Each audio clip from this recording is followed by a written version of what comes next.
Miguel Martinez.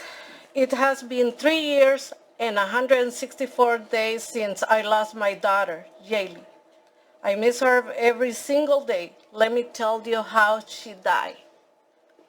My daughter was murdered by a gender ideology. CPS took my daughter when she was 16 years old. It was held by her public school counselor and LGBTQ group Rise and another trans-identified girl.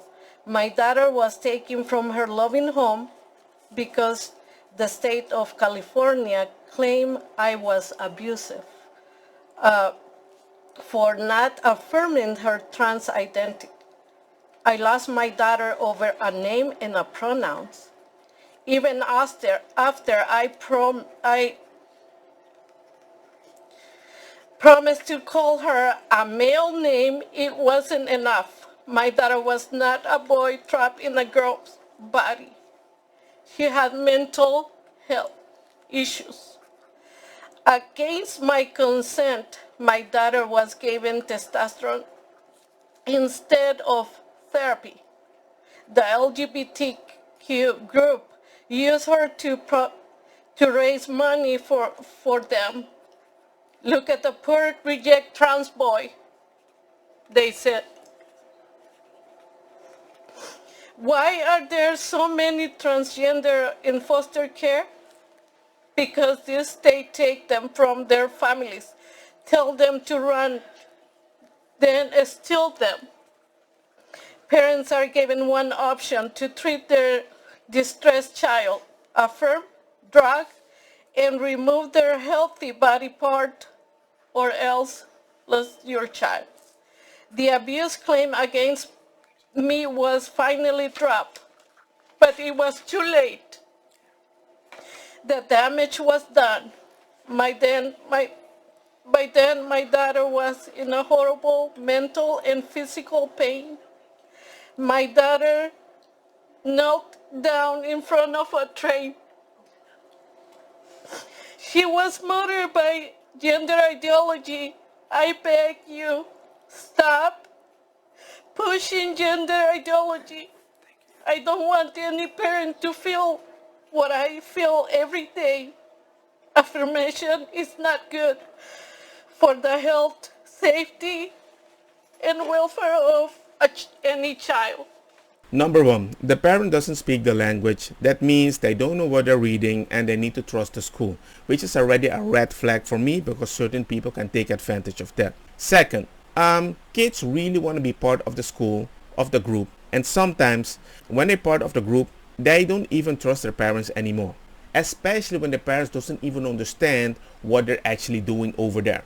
Now, I'm not saying that the group is bad, but if we are going into a group where everybody might see you as an enemy, and that's usually is the message that I feel that they're promoting, you're going to create a situation that a kid can go into the group, but they will push their parents far away.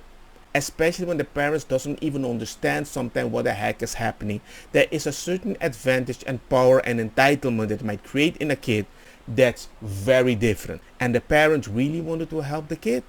Maybe the parent failed a little. I don't know that backstory, but I find it rather weird that certain kids can think, hey, at this school, it seems that this school, if I do certain things with my gender, I can change it and life is going to be better. And maybe they did that, maybe they didn't, but I think they did because, hey, they're talking about pronouns and usually that is the case. They might change yours by the one that they think you might identify more with them. And he did. See? But that's the problem because maybe they changed it. Most immigrants or Christians or whatever, so they won't even tell the parents. So you go to home, go back, oh, hey, she misgendered me again, my mom. Or I told my mom did not understand it. Oh my God, what the heck is happening? Don't you understand that it feels like you want people to assimilate in your culture, but it's more your ideology and everybody else is bad? To a 16-year-old kid, isn't that the ideology that you were trying to fight off and now you seem to be acting the same way? And you have the power of the government behind you, that the government can say, what? That's abuse? Well, get him out. Send the kid to foster care. I'm like, bruh, which foster care is going to help a kid with mental health? Generally. Come on, man. Not saying that the kid has mental health issue, but if you send a kid to a place where you have people with mental health issue, hey, you're gonna get a new kid. And they might have cut parts off. We don't know the result. You put testosterone in the body of the person, not therapy like the mom suggested. No, that's the caregiver. You're the parent, right? I don't understand that. And the kid goes there. We don't know the stories that they hear there, or see, or believe. We don't know. We don't see it on the internet. If I talk too much about it, you think I'm trying to add abuse. I'm not trying to do that. But what about the anecdotal experience of the kid at that place that might have affected that she jumped in front of the train? Nada. I'm sure it's only the parent, not the thing that you put in the body, testosterone, that has proven that made them a little more aggressive. One moment they say something, somebody might explode, pim pam, pim pam. Come on, ladies and gentlemen. I feel bad for this parent, and I feel good that she's still fighting for the people that still have their kids, because that's the only purpose maybe that she had. Maybe she moved from an immigrant place to come over here for their kids, and now they're like, you know what, maybe it was better I stayed over there. Maybe.